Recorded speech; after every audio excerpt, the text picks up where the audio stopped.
मंगलमय मंगल करण वीतराग विज्ञान।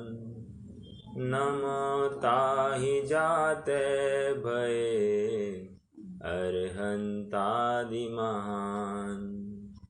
करि मंगल करि हो महा ग्रंथ करण को काज। जाते मिले समाज सब पावे निज पद राज। पावे निज पद राज।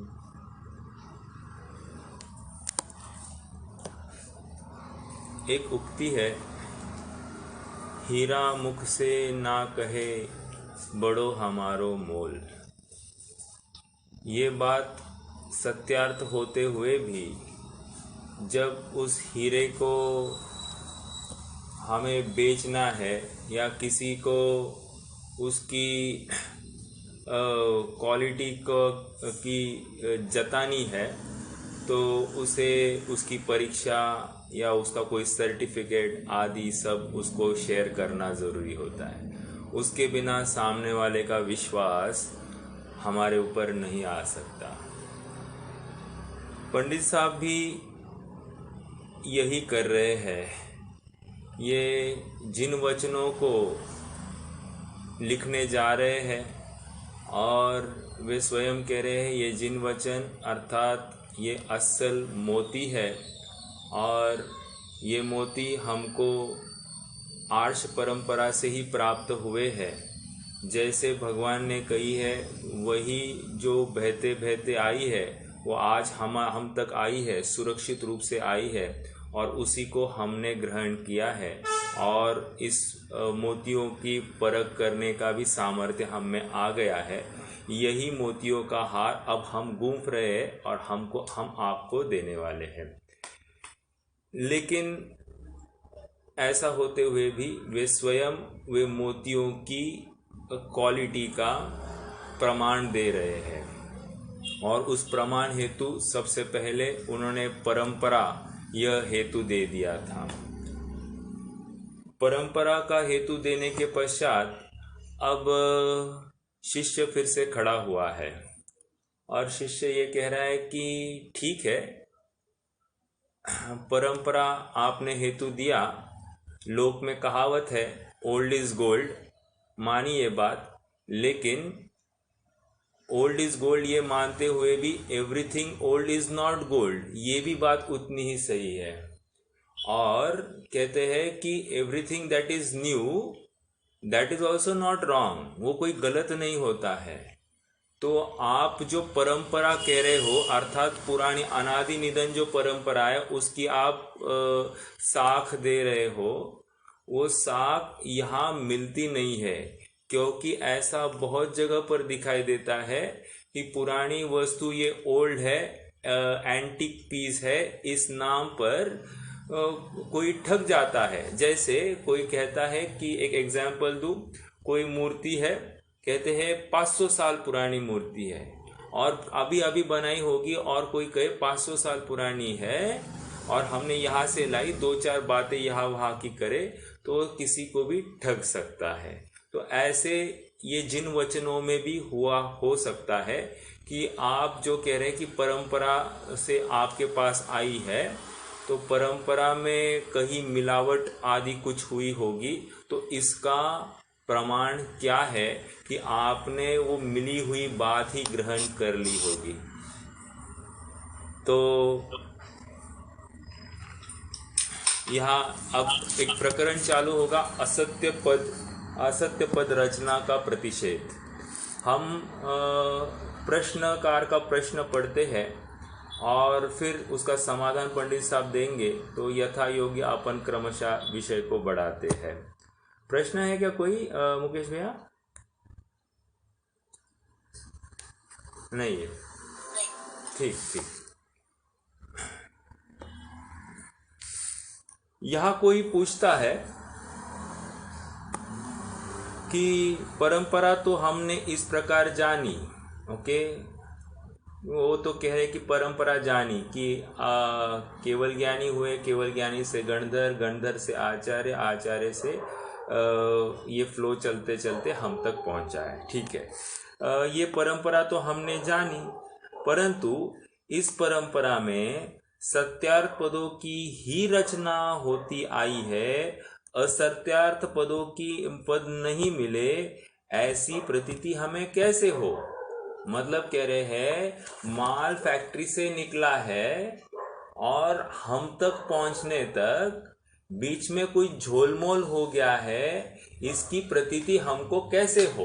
ओके, या यूं कहिए कि जो हमने बाजार से एक चीज़ लाई है, वो चीज़ एकदम परफेक्ट फैक्ट्री मेड ही है, वहाँ पर पैकिंग तो फैक्ट्री वाली ही है, लेकिन उसके अंदर माल कोई दूसरा भरा है या आधा आधा कुछ मिक्सिंग है, ऐसा नहीं हुआ हो, ये हमको प्रतीति कैसे हो।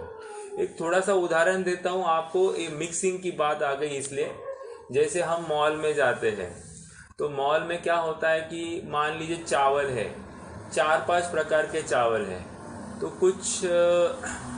कुछ लोग ऐसा करते हैं कि नीचे भारी वाला चावल रखते हैं और ऊपर हल्का वाला चावल रखते हैं। तो जब वो कोई पैकिंग करने वाली व्यक्ति होगी, वो ऊपर के चावल को देखकर उस चावल का दाम लगाकर उसकी पैकिंग कर देगा। तो ऐसा अक्सर होता है। तो यहाँ पर वे कह रहे हैं कि ऐसा क्या गारंटी, या आप हमको प्रतीति कराओ कि इसमें मिक्सिंग नहीं हुई हो, मिलावट नहीं हुई हो। परंपरा मान ली, लेकिन परंपरा में कहीं खोट आ सकती है कि नहीं आ सकती है। हमारा विरोध नहीं है कि तीर्थंकर हुए हैं इसमें विरोध नहीं, गंधर हुए हैं इसमें विरोध नहीं है, लेकिन आते आते ये बात यहाँ तक पहुँची है, इसमें कहीं मिलावट नहीं हुई हो, इसकी क्या गारंटी। प्रश्न समझ में आया। अब उसका समाधान दे रहे हैं पंडित साहब।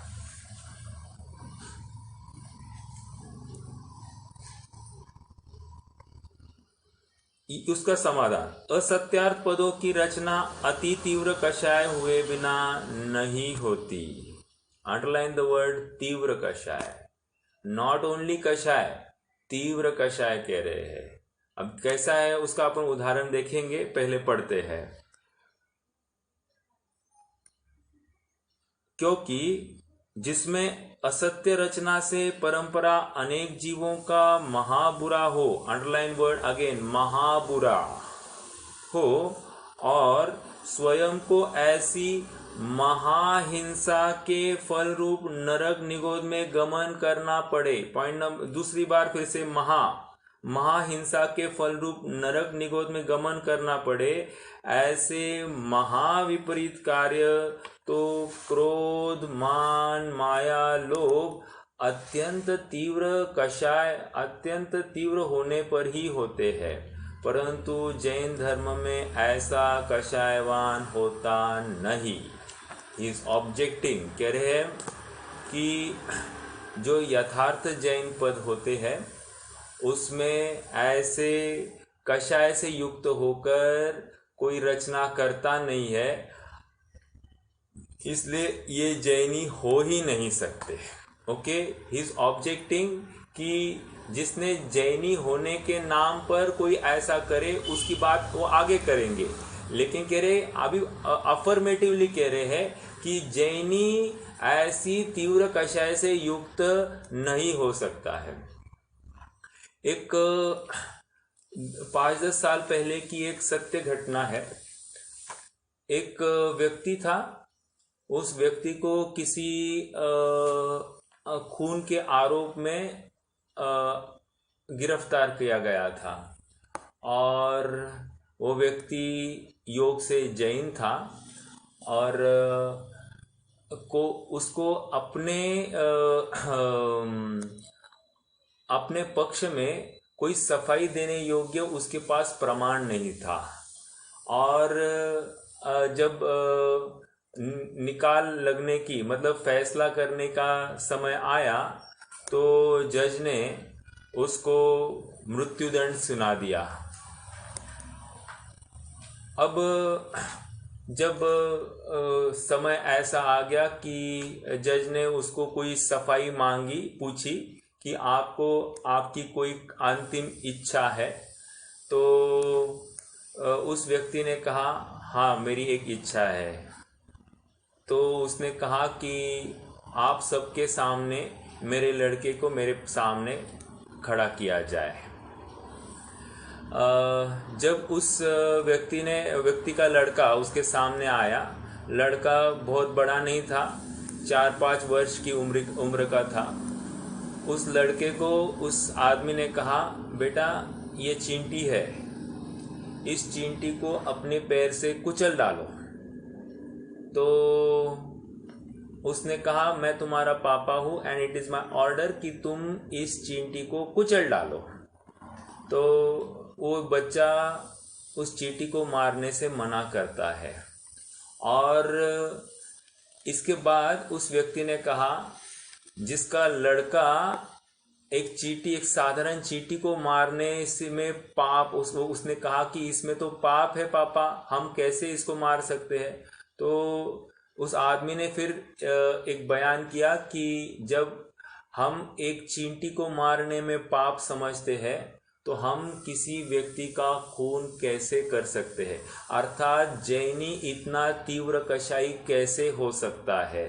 और उसके बाद में फिर केस फाइल फिर से ओपन हुआ और कुछ ऐसे सूत्र घूम गए कि उस आदमी को कोर्ट ने रिहा कर दिया। मुझे तो अपनी बात यहाँ पर जमानी है। बात यह है कि जैनी तीव्र कषाय से युक्त हो ही नहीं सकता। ओके, यहाँ पर नामधारी जैन की बात नहीं है। जो सच्चा जैन है, जिसने जिनेंद्र भगवान की वाणी, या जो जिनेंद्र भगवान का पुत्र है, या जिसने जिनवानी माँ का दूध पिया है, वो ऐसे तीव्र कषाय से युक्त नहीं हो सकता। ये बात यहाँ पर कह रहे हैं। तो इसमें 3 जगह पर बात आई। असत्यार्थ पदों की रचना अति तीव्र कषाय हुए बिना नहीं बनती। ओके, क्योंकि जिस असत्य रचना से परंपरा अनेक जीवों का बुरा हो। मतलब क्या, मैंने कोई एक बात कही, अब जितने मुझे सुन रहे हैं वो सब यही ऐसा ही है, ऐसी श्रद्धा करके अन्य रूप से उसकी अपने अभिप्राय में उसी पक्ष का निर्णय कर बैठेंगे। और जिसने ऐसा निर्णय किया है उन सब का बुरा होने वाला है, क्योंकि उन्होंने गलत बात का श्रद्धान किया।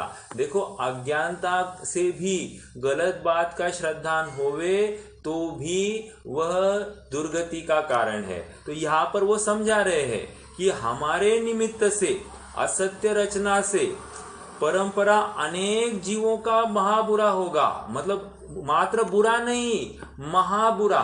बहुत आगे की बात करें, महाबुरा कहने का तात्पर्य इतना है कि नरक निगोध की ही गति मिलती है। अब उस भोले जीव का कोई गलती नहीं है, उसने मात्र क्या किया, धर्म के नाम पर किसी को फॉलो किया है, धर्म के अनुष्ठान के नाम पर किसी को फॉलो किया है, और उसने परीक्षा नहीं की है, यही उसकी गलती। और उस गलती के फलस्वरूप उसको नरक निगोध में महाबुरा उसका होना है। ओके, मतलब हमारा तो बुरा होगा ही होगा और उसका भी बुरा होगा। अब जितने जन इसको फॉलो करेंगे उतने सबका बुरा होगा।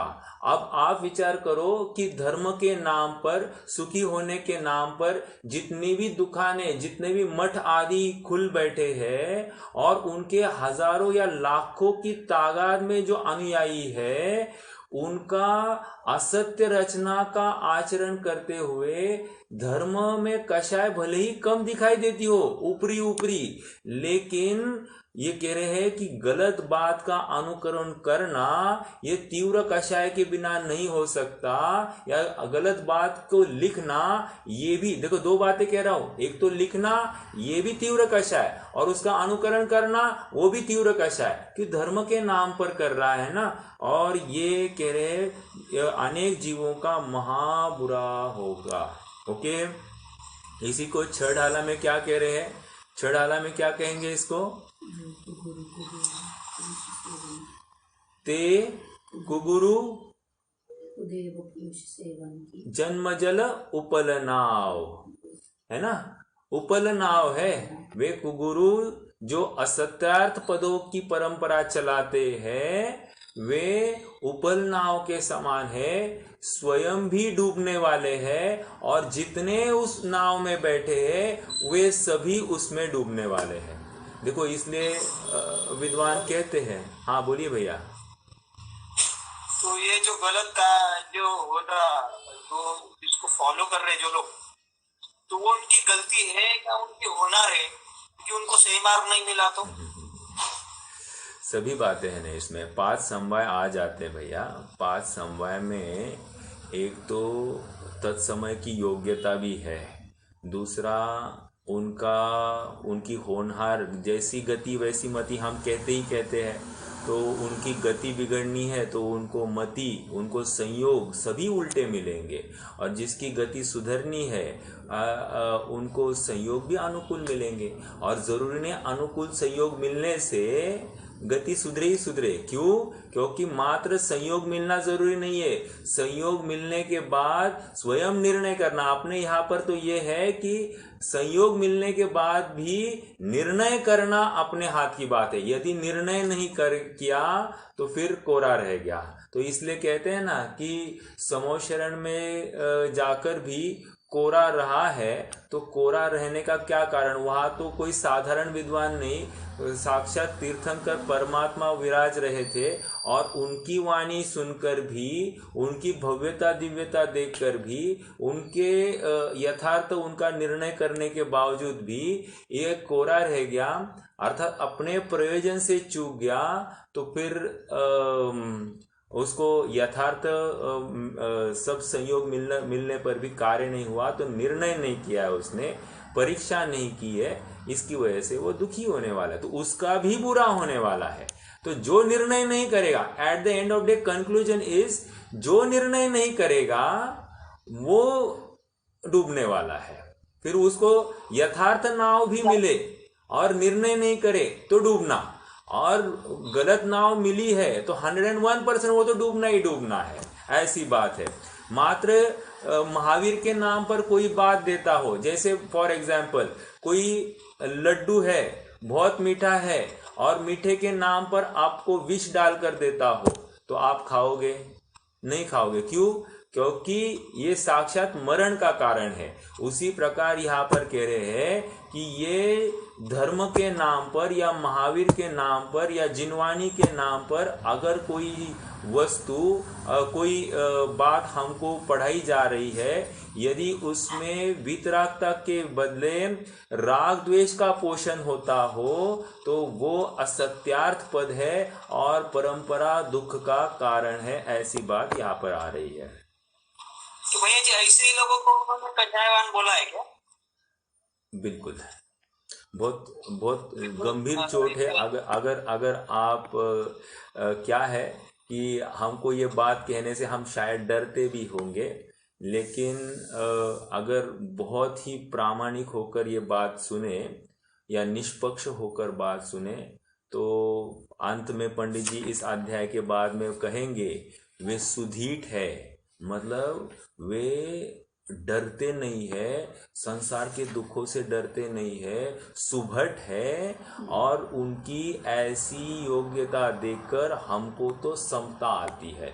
मतलब वे इतना सब समझाने पर भी अगर समझते नहीं है तो हमको तो बहुत समता आती है, या उसका महा बुरा होना है इसलिए वो समझ नहीं पा रहा है, विरोध कर रहा है, और विरोध कर रहा है इसलिए हम कषाय करें, ये ठीक नहीं है। देखो आपको और एक उदाहरण दूं, पंडित साहब, पंडित टोडरमल जी को जब हाथी के पैर के नीचे मारा जा रहा था तो उनको एक ऑप्शन दिया गया कि आपके ये पूरी लेखनी हटा दो, हम आपकी जान बख्श देंगे।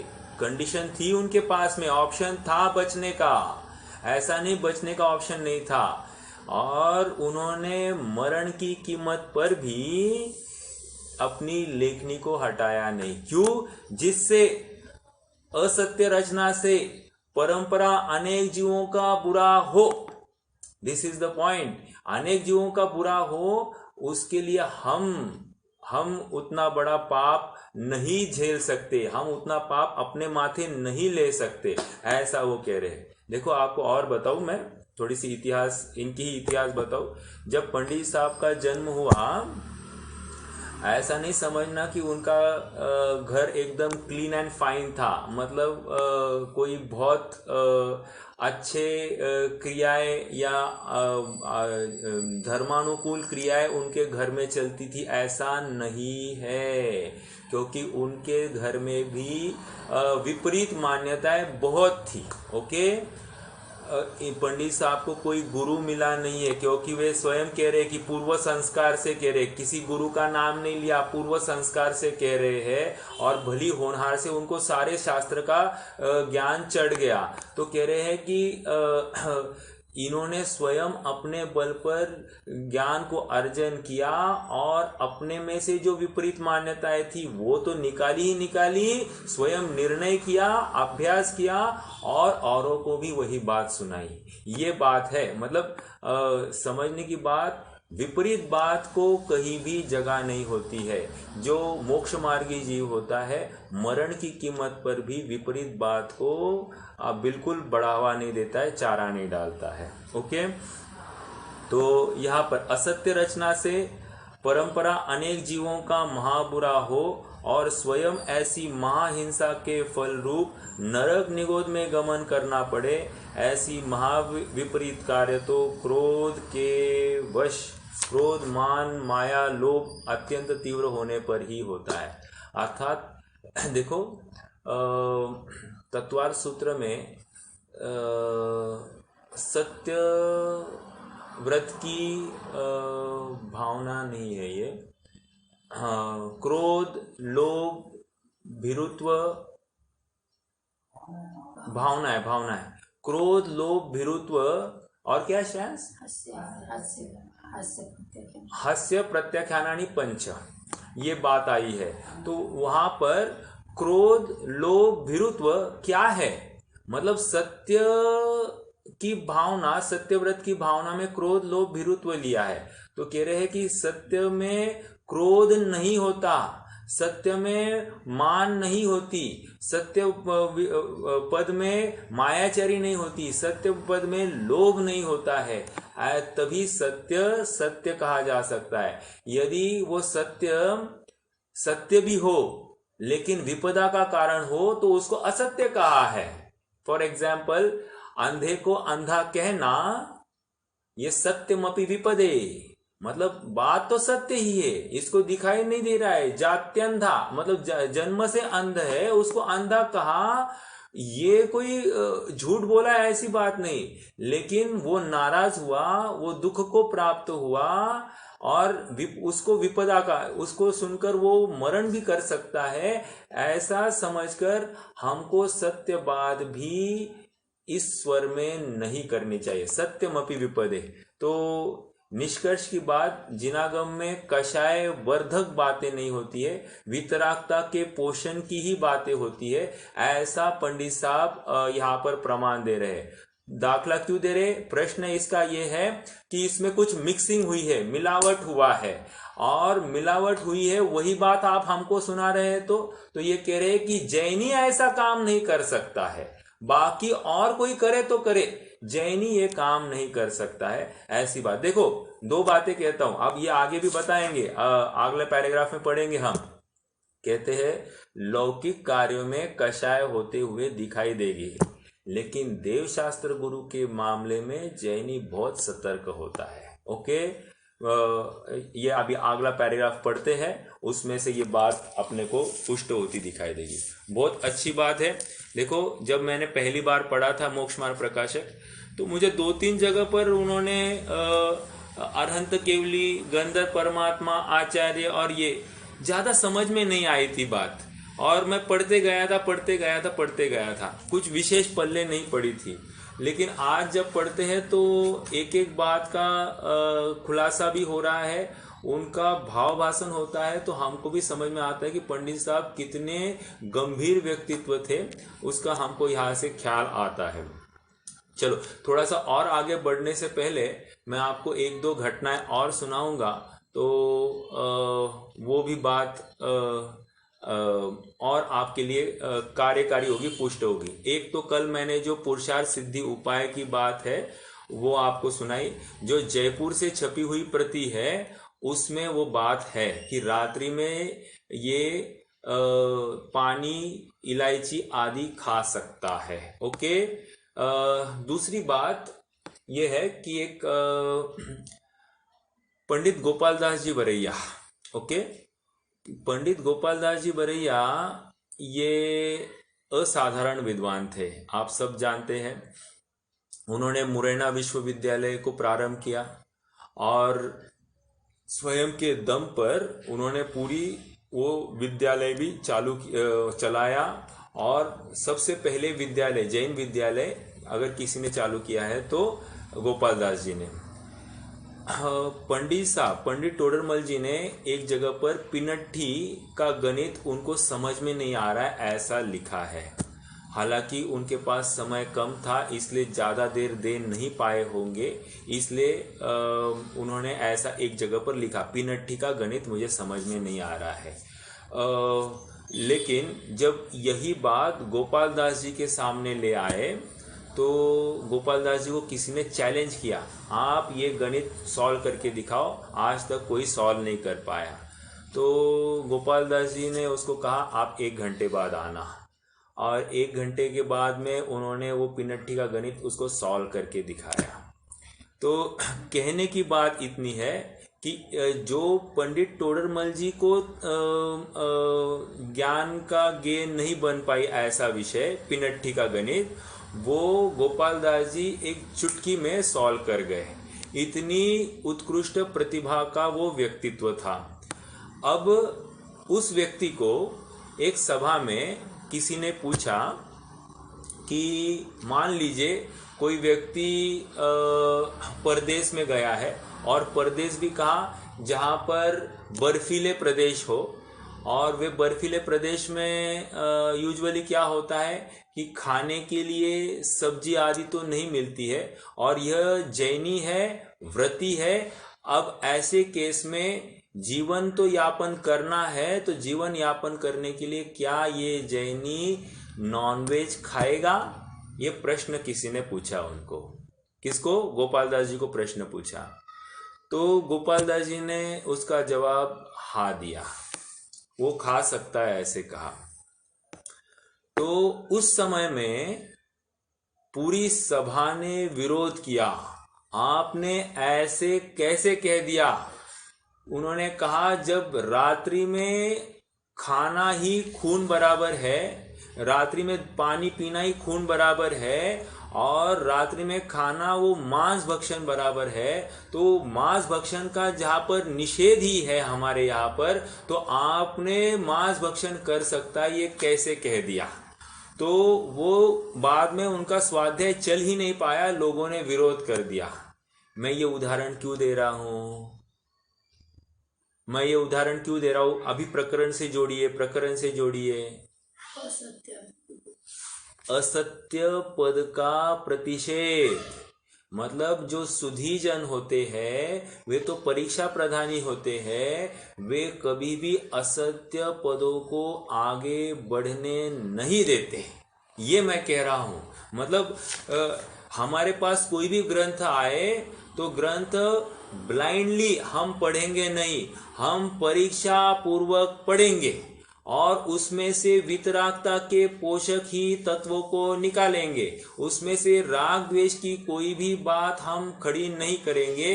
तब जाकर हमने यथार्थ रूप से जिन वचनों को पढ़ा है, समझा है, ऐसा कहा जाएगा। क्योंकि आज कोई भी बात हमारे पास एकदम प्योरली ही आई है, इसकी हम कोई भी गारंटी या शाश्वती नहीं दे सकते हैं।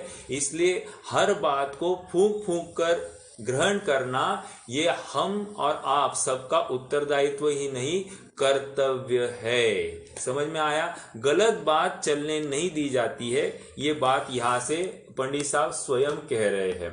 ओके, उन्होंने क्यों कहा हुआ ऐसा? क्यों कहा? नहीं, ऐसे मतलब आगे क्या होगा? मुझे तो आपने बात जमानी थी। उनका व्यक्तित्व कर्तृत्व है, लगभग 400 पेजेस का है। आप गोपाल दास जी बरैया व्यक्तित्व कर्तृत्व आप पढ़िए तो आपको उसमें सब बात मिलेगी। इन शॉर्ट ये है कि उन्होंने उस संबंधी ऐसे ही सोचा होगा, छद्मस्त जीव है या कषायवश उन्होंने ऐसी बात की होगी, या उन्होंने उस जाति का निर्णय किया था। इसका मतलब उनका निर्णय यथार्थ ही है, ये कोई प्रमाण नहीं है। मैं आपको थोड़ी सी बात इसके बारे में बताऊं। पेज नंबर 349 पर आ जाइए एक बार। 349 इसी ग्रंथ में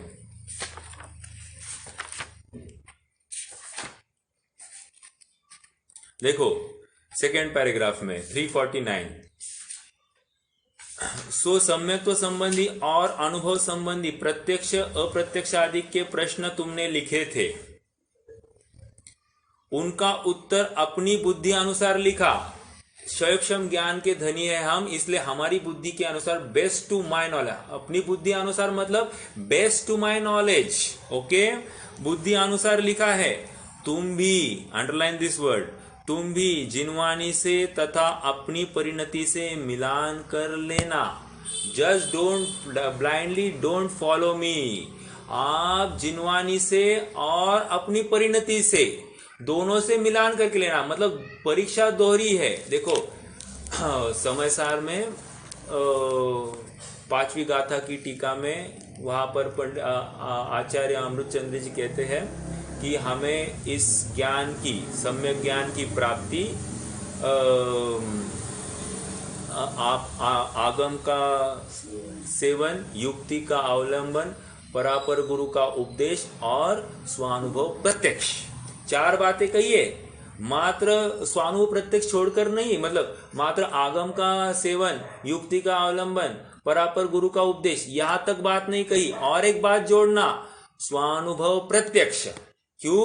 वही अपनी परिणति से मिलान करना, मतलब स्वान तुम उसकी प्रतीति यथार्थ रूप से करना, ऐसा ही है या अन्य प्रकार से है। इसलिए जिनागम में 2 प्रश्न हमेशा करते रहना, मतलब अध्यात्म के ग्रंथों में, कि ऐसा क्यों, अन्य प्रकार से क्यों नहीं, वाई एंड हाउ, ये प्रश्न निरंतर होते रहने चाहिए। ओके, तात्विक मुद्दों पर तो होते ही होते हैं। एक बार तात्विक मुद्दे यथार्थ रूप से समझ में आए, उसके बाद में कर्णान योग में या फिर चरणान योग में ज्यादा बाल की खाल नहीं निकालना। वहां जैसे कहा है वैसे आप फॉलो करना, लेकिन जहां पर समझना है, अपनी बुद्धि लगानी है, वहां पर पीछे नहीं हटना। ओके, किसी ने कहा कि बदला लेने में, मतलब हम, किसी ने हमारा बुरा किया तो हम उसका बुरा करें तो कोई हर्जा नहीं है। रॉन्ग, ही इज रॉन्ग, क्योंकि ये जिन वचन नहीं हो सकते। जिन वचन के नाम पर हो, मेरी बात ये इस प्रकार चल रही है। या फिर कोई कहे कि शेयर मार्केट में पैसे लगाए तो चलेगा क्या, और वो कहे हाँ शेयर मार्केट में चलेगा, ही इज रॉन्ग, वो ऐसा उपदेश ही नहीं दे सकता। क्यों? क्योंकि वो तो कहेगा शेयर मार्केट बंद करके तुम यहां आओगे तो सुखी होगे।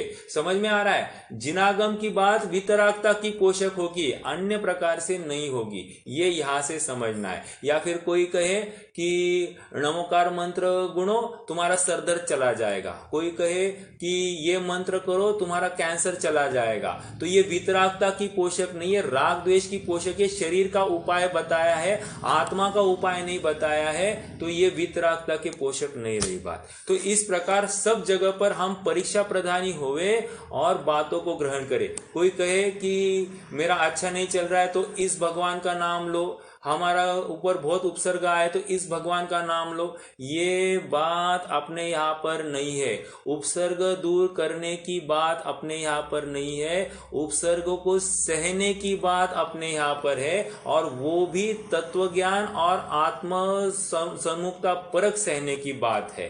ठीक है।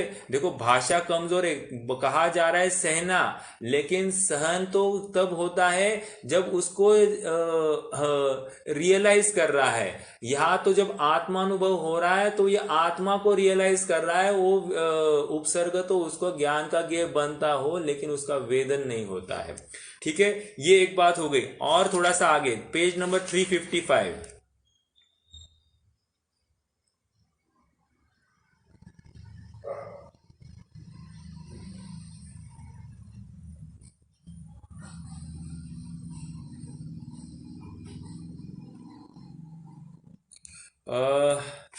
मुझे नहीं मिल रहा है वो। यहाँ पर भी इस परमार्थ वचनिका में भी उन्होंने एक ही बात लिखी है कि हमने अपनी बुद्धि अनुसार कहा है, आप उसका जिनमत से मिलान कर समझना। ओके, हाँ 359 है शायद, एक मिनट देखते हैं।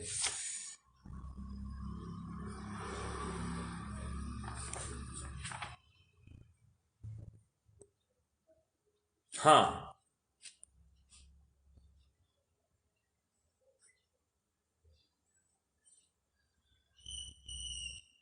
नहीं है, ये अब मिल नहीं रहा है। चलो ठीक है, लेकिन मैंने जो बात कही ये आप समझना कि यहाँ पर blind follow is not allowed. आपको परीक्षा करके ही हर बात को ग्रहण करना है। ये यहाँ से पंडित साहब स्वयं कह रहे हैं अपनी तरफ से। देखो मैं पिछली बार भी कहा था मैंने कि किसी दुकानदार के पास जाए और उसके माल को हम बहुत परखने लग जाए तो वो नाराज हो जाता है। ओके, और सच्चा दुकानदार हो, उसका माल यथार्थ हो तो वो नाराज नहीं होता है, वो खुश होता है। क्यों? ये आदमी आप 10 लोगों को जाकर कहेगा कि यहाँ माल अच्छा मिलता है, और उसको भय उसी को होता है जिसको अपने माल में शंका है। इसलिए एक नीति का वचन भी है कि निर्दोषम कांचनम चेत स्यात् परीक्षायाम बिभेति किम। फिर से, निर्दोषम कांचनम चेत स्यात् परीक्षायाम बिभेति किम मतलब क्या? जिसको अपना माल निर्दोष है, ये पूरा विश्वास है, उसको कोई कितने भी आकर उसकी परीक्षा करे वो आकुल चित्त नहीं होता है, परेशान नहीं होता है, वो तो निर्भर होता है क्योंकि उसको अपने माल का पूरा विश्वास है। तो यही बात यहाँ पर कह रहे हैं। आइए हम थोड़े से प्रकरण से जुड़ते हैं। पेज नंबर 12 पर है। प्रथम इसी का आगे का तर्क दे रहे हैं। प्रश्न क्या है? किसी ने कोई असत्यार्थ पद इसमें मिलाए नहीं हो, इसका क्या प्रमाण है? क्योंकि वो परंपरा इतना हेतु देने के बावजूद वो शिष्य संतुष्ट नहीं हुआ है या शंकाकार संतुष्ट नहीं हुआ है। वो चाहता है कि आप मात्र इतना ही नहीं कहो, फैक्ट्री से निकला है और यहाँ तक आया है, बीच का बहुत बड़ा फासला है, काल भी गया है और अनेक हाथों में भी गया है, तो इसकी गारंटी क्या है कि ये वही माल है। ओके, चलिए। प्रथम मूल उपदेशदाता तो तीर्थंकर केवली। अब देखो युक्ति तो वही दे रहे हैं लेकिन थोड़े से अलग फॉर्मेट में दे रहे हैं। अब कौन सा फॉर्मेट है, इसमें कौन सी नवीन बात आई है, ये हम समझने की कोशिश करेंगे। प्रथम मूल उपदेशदाता तो तीर्थंकर केवली, सो तो सर्वथा मोहनाश के सर्व कषायों से रहित ही है। फिर ग्रंथकर्ता गणधर तथा आचार्य वे मोह के मंद उदय से सर्व बाह्यांतर परिग्रह को त्याग कर महामंद कषाई हुए हैं। 2 पहली बात क्या है? तीर्थंकर परमात्मा, उनके बाद में गणधर देव, फिर आचार्य देव। ओके, वे कैसे हुए? महामंद कषाय हुए। उनके उस उनके मंद कषाय के कारण किंचित शुभोपयोग ही की प्रवृत्ति पाई जाती है और कुछ प्रयोजन ही नहीं है। और कुछ प्रयोजन नहीं मतलब शुभोपयोग के अलावा अन्य ज्यादा कुछ नहीं करते हैं। अशुभ उपयोग में तो प्रवृत्ति नहीं होती। क्यों? अशुभ उपयोग में वहां पर कषाय तीव्र होती है, शुभ उपयोग में मंद कषाय होती है, और वहां पर भी 3 कषाय चौकड़ी के अभाव रूप संज्वलन कषाय के उदय में ये सब कार्य होते हैं। ओके, तथा श्रद्धानी गृहस्थ भी कोई ग्रंथ बनाते हैं, वे भी तीव्र कषाय नहीं होते। यदि उनके तीव्र कषाय हो तो सर्व कषायों का जिस प्रकार नाश करने वाला, तो जिन धर्म उसमें रुचि कैसे होती। अगेन एक प्रश्न खड़ा किया है। अथवा जो कोई मोह के उदय से अन्य कार्य द्वारा कषाय का पोषण करता है तो करो, परंतु जिन आज्ञा भंग करके अपनी कषाय का पोषण करे तो जैनीपना नहीं रहता। रोहित भैया अंडरलाइन दिस वर्ड। क्या? अथवा कोई मोह के उदय से अन्य कार्य द्वारा कषाय का पोषण करता है तो करो, परंतु जिन आज्ञा भंग करके अपनी कषाय का पोषण करे तो जैनीपना। व्हाट डज जैनीपना मीन? हमने एक गृहस्थपना देखा था पहले, अब यहाँ पर जैनीपना कह रहे हैं। What is जैनीपना? जैनीपना नहीं रहता। ओके, हम इस पैराग्राफ का थोड़ा सा अब समीक्षण करते हैं। देखो पंडित साहब क्या कह रहे हैं कि सबसे पहले वे परंपरा को छोड़ नहीं रहे हैं, परंपरा तो बता ही रहे हैं। क्यों? क्योंकि जहाँ परंपरा की सिद्धि होती है वहाँ पर अनादि निधनता की सिद्धि होती है, और जहाँ अनादि निधनता की सिद्धि होती है वहाँ पर हर बात खरी उतरती है।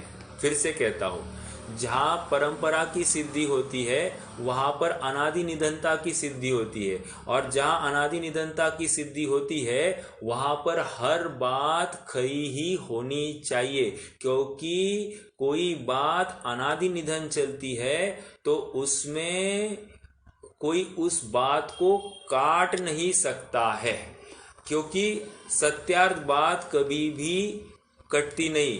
साच को आँच नहीं आती, सत्य बातों में कभी भी आँच नहीं आती है। इसीलिए परंपरा ही अनादि निधन है, और अनादि निधन होने की वजह से वजह क्या है? सो वे कह रहे हैं मोह का नाश या मोह की मंदता। दो बातें कह रहे।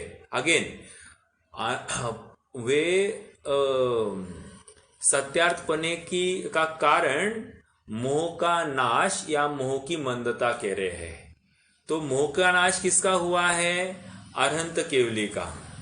और मोह की तीव्र मंदता किसकी हो गई है या अति मंदता हो गई है? गणधर आचार्य आदि की। ओके, और आगे कह रहे हैं वही फ्लो चलता आया और किसी श्रद्धानी श्रावक के मंद कषाय से युक्त ऐसे ग्रंथ आदि लिखने का कार्य हुआ। तो कह रहे जो श्रावक भी लिख रहे हैं उनकी भी कषाय मंद ही हुई है, तब जाकर उनका शास्त्र लिखना हुआ। तो हमको तो भगवान के कहने में कोई प्रॉब्लम नहीं दिखाई देती, क्योंकि वहां पर मोह का अभाव ही है और केवल ज्ञानपना भी है। ओके, या सर्वज्ञता भी है। और दूसरी बात, हमको आचार्य और गणधर आदि के भी कहने में कोई बाधा नहीं दिखाई देती है, क्योंकि उनके भी वितरागपना है, अर्थात मोह का 3 कषाय चौकड़ी का अभाव है। मात्र एक कषाय चौकड़ी जो अत्यंत मंद है, जली जेवरीवत है, ऐसी कषाय का उदय है, और उनके भी सम्यक ज्ञान पाया जाता है। आई एम नॉट टेलिंग सर्व ज्ञान, आई एम टेलिंग सम्यक ज्ञान पाया जाता है। इसीलिए इनसे भी यथार्थ कार्य की या यथार्थ शास्त्रों की ही निर्मिति हो सकती है, इसमें हमको कोई शंका नहीं आ सकती। अब तीसरा पॉइंट जो आया, फ्लो समझना, तीसरा पॉइंट जो आया है वहां पर श्रद्धानी श्रावक कहा है। और श्रद्धानी श्रावक वैसे तो देखा जाए तो ये व्यापार धंधा करने वाला जीव है, और जो व्यापार धंधा करता है तो वो तो तीव्र कषाय से युक्त भी पाया जाता है, क्योंकि जो लौकिक कार्य में प्रवृत्ति करता है उसकी तीव्र कषाय दिखाई देती है। लेकिन माइंड यू वेल, पंडित साहब यहाँ पर एक बात कह रहे हैं कि ऐसा होते हुए भी व्यापार धंधे में उसकी कषाय भले ही दिखाई देती हो, लेकिन इसकी कषाय देवशास्त्र गुरु के सामने वो कषाय अत्यंत मंदता को प्राप्त होती है। वहां पर वो कोई चेंजेस करे या अन्यथापना रूप प्ररूपित करे, तो ऐसी बातें इवन श्रद्धानी श्रावक के माध्यम से नहीं होती है। हम इसके लिए थोड़ा सा एक उदाहरण देखते हैं और प्रथमान योग में फिर से हम जाते हैं। प्रथमान योग में मैं ये पॉइंट, कौन सा पॉइंट इलेबरेट करूंगा? श्रद्धानी श्रावक का। हम फिर से पद्म पुराण को देखते हैं और पद्म पुराण में रावण तीव्र कषाय के वश होकर वो सीता का अपहरण कर सकता है। ऐसा श्रद्धानी श्रावक है कि तीव्र कषाय के वश होकर उसने सीता का अपहरण किया।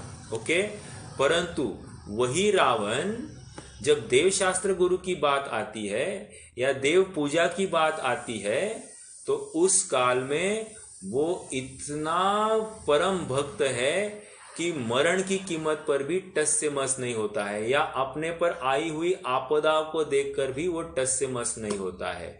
जैसे आप सबको पता होगा कि राम लंका की तरफ बढ़े हैं, वैसे लंका जो ये श्रीलंका है वो लंका नहीं है। लंका यह लवण समुद्र में अनेक द्वीप समुद्र है, वहां पर एक राक्षस द्वीप है, वहां राक्षस द्वीप में लंका पाई जाती है। ओके, ये आज का जो श्रीलंका है वो लंका नहीं है।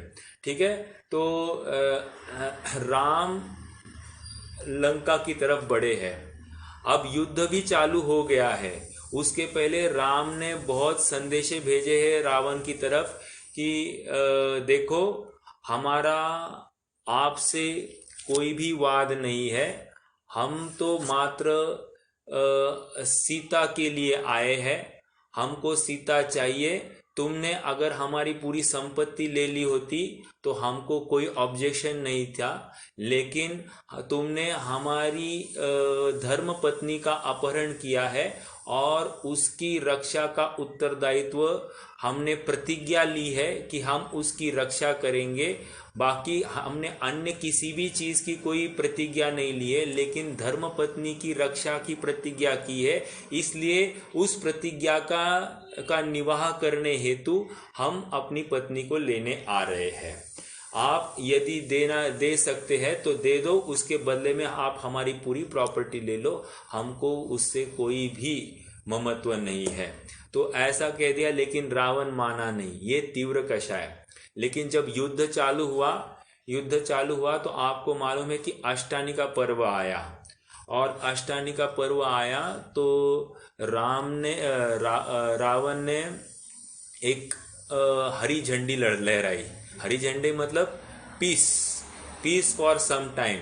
उसने कहा कि हम 10-15 दिन, हम अभी अष्टानी का पर्व है, ये अहिंसा का पर्व है, हम इतने दिन के लिए युद्ध नहीं करें, इसमें आपका सहकार्य चाहिए। तो बाकी अन्यों ने तो विरोध किया, लेकिन राम ने इस प्रस्ताव को स्वीकार कर दिया।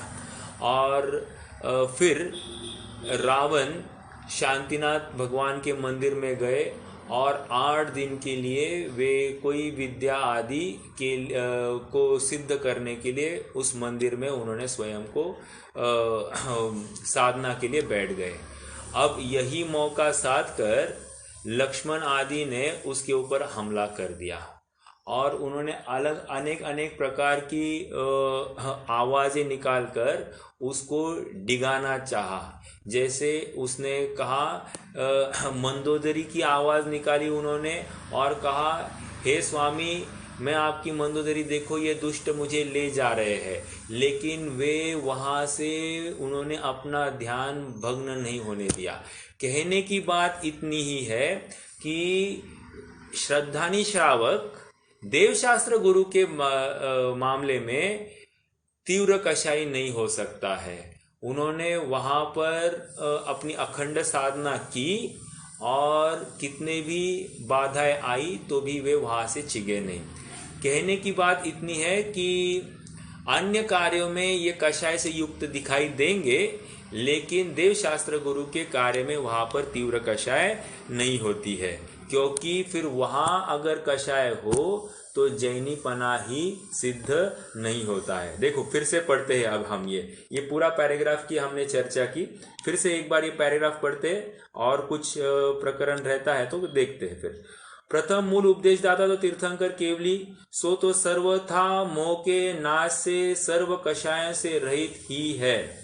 फिर ग्रंथकर्ता गंधर तथा आचार्य वे मोह के मंद उदय से सर्व बाह्याभ्यंतर परिग्रह को त्याग कर महामंद कषाई हुए हैं। देखो ये महा शब्द हर जगह पर लगा रहे हैं। देखो वेरी इंपॉर्टेंट, महा शब्द की मीन्स नॉट ओनली कषाय, एक्स्ट्रा की बात वे करना चाहते हैं। उनके उस मंद कषाय के कारण किंचित शुभोपयोग ही की प्रवृत्ति पाई जाती है और कुछ प्रयोजन ही नहीं है।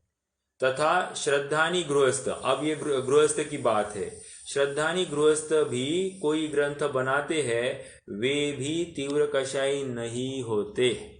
यदि उनके तीव्र कषाय हो तो सर्व कषायों का जिस प्रकार से नाश करने वाला जो जिन धर्म, उसमें रुचि कैसे हो। ही इज ऑब्जेक्टिंग कि यदि कषाय हो तो जैन धर्म में प्रवृत्ति होती ही नहीं है। जैसे फॉर एग्जाम्पल हमारे यहाँ पर मेहमान आए, ओके, और अभी स्वाध्याय का समय है। यदि हमारी कषाय तीव्र है तो हम मेहमान के साथ गप्पे शप्पे लगाते बैठेंगे, लेकिन हम जिन वचन को सुनने के लिए यहाँ पर नहीं बैठेंगे। क्यों? तीव्र कषाय से ये कार्य नहीं हो सकता, ये कह रहे हैं यहाँ पर, ओके।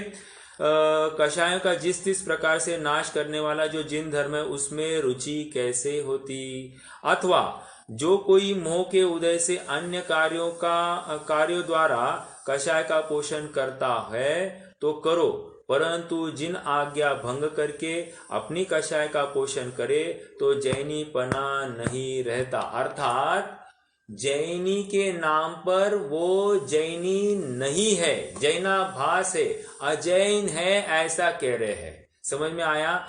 जैन कुल में जन्मा है, लेकिन जैन तत्व से विपरीत अगर कुछ लिखता है तो उसमें जैनीपना नहीं है। उसने, अब कैसे बताओ, देखो एक उदाहरण देता हूं। जैसे कोई बच्चा है, उसको जगत की सारी चीजें पचती नहीं है, लेकिन एक माँ का दूध तो पचता ही पचता है।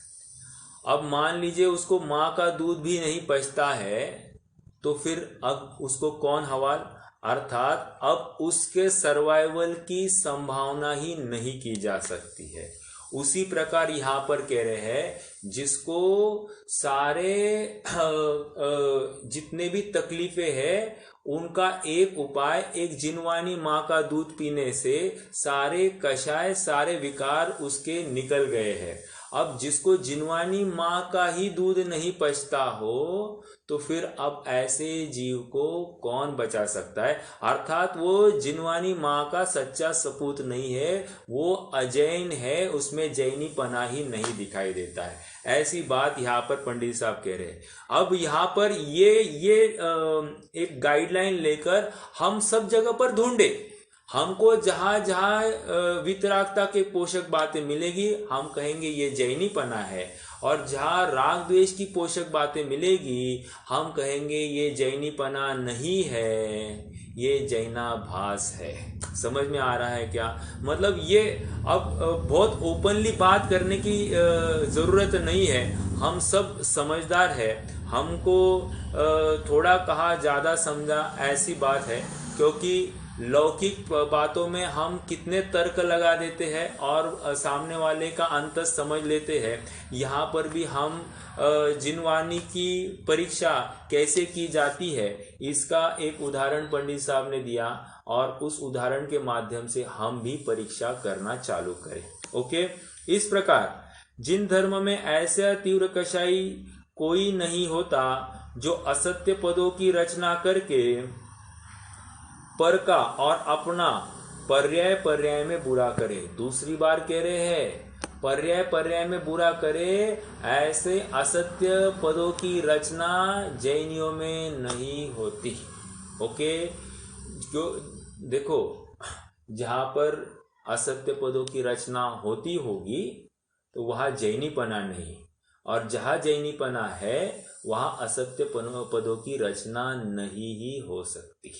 ओके, ये बात कहकर पंडित साहब ने सबसे पहले उन्होंने तो परंपरा ही दिखाई, लेकिन परंपरा दिखाते हुए उन्होंने वहां पर और एक युक्ति दी है कि वो परंपरा इसीलिए चली है क्योंकि मोह का अभाव या मोह का मंदपना है, और मोह के मंदपने में असत्य बातें नहीं होती। इसके लिए मैंने तत्वार सूत्र के सूत्रों का भी आधार दिया। सत्य व्रत की भावना है वो भी यहाँ पर लगाई जाएगी, और तीव्र कषायपना ये सत्य व्रत का सत्य बात का पोषण करने वाला नहीं ही हो सकता। ओके, अब आगे क्या कह रहे हैं? कह रहे हैं कि मान लिया कि तीव्र कषाय होकर असत्यार्थ पदों के रचनाएं नहीं की होगी, लेकिन प्रश्न यह है कि अगर ऐसी परंपरा चलती आई हो तो उस समय में क्या किया जाए। देखो प्रश्न नहीं पढ़ते, यदि कोई जैनाभास तीव्र कषाय होकर असत्यार्थ पदों को जैन शास्त्रों में मिलाए और फिर उसकी परंपरा चलती रहे तो क्या करे? व्हाट इज ही सेइंग कि किसी ने जैनाभास, अभी मान लिया अब वो जैनी नहीं है, ये तो उसने स्वीकार कर लिया, लेकिन अब वो कोई जैनाभास जैनी का नाम धारण करके कोई असत्यार्थ पदों की रचना करे और यही परंपरा चले तो क्या किया जाए? ऐसा प्रश्न वो शिष्य कर रहा है, शंकाकार कर रहा है। तो उसका समाधान वे एक उदाहरण के माध्यम से देंगे। वे कहते हैं जैसे मोती है, ओके, और वे मोती हमने 200 मोती लगाए, 200 मोतियों का हार बनाया है, उसमें हमने 25 मोती डुप्लीकेट डाल दिए, तो दिखने में तो कोई फर्क नहीं दिखाई दे रहा क्योंकि सबकी चमक एक सरीकी है। तो उसमें कुछ भी ऑब्जेक्शन नहीं ले सकता। क्यों? क्योंकि वो तभी ऑब्जेक्शन ले सकता है जब वो उस चीज का पारखी हो। ओके, अब यहाँ पर हमने मिक्सिंग की, मतलब वहां पर जैनाभास हुआ है, विपरीत कषायवान होकर किसी ने उसमें ऐड किया है, और क्या कह रहा है? ये जैन ग्रंथ ही है, ऐसी बात कोई कहे और ऐसी परंपरा चल दी है। तो उदाहरण क्या दिया है? मोतियों को, एक मोतियों के हार में 5-25 मोती अलग ऐड किए जाए। वैसे आपको बताओ, आज की डेट में जो हीरे भी बेचे जाते हैं उनको भी कोई अच्छा जो ज्वेलर है वो भी ये नहीं पकड़ सकता कि ये सच्चा हीरा है या खोटा हीरा है। वो तो कहते हैं कि हमारे पास जो माल आता है, ब्रांडेड माल आता है, सो कॉल्ड हीरा, उसी को हम हमारा प्रॉफिट मार्जिन लगाकर आगे बेचते हैं। कल वही बात हमारे पास में अगर कांच के रूप में बेची जाए तो हम भी उसको कांच के भाव में आगे बेचेंगे। हम अपना दिमाग नहीं लगाते हैं, ये रियलिटी है। ओके, चलो कोई बात नहीं। मैं तो ये कहना चाहता हूं कि ये मोतियों का उदाहरण दे रहे हैं। हम पढ़ते हैं थोड़ा सा और फिर समझने की कोशिश करेंगे। वैसे समय तो हो गया है, बट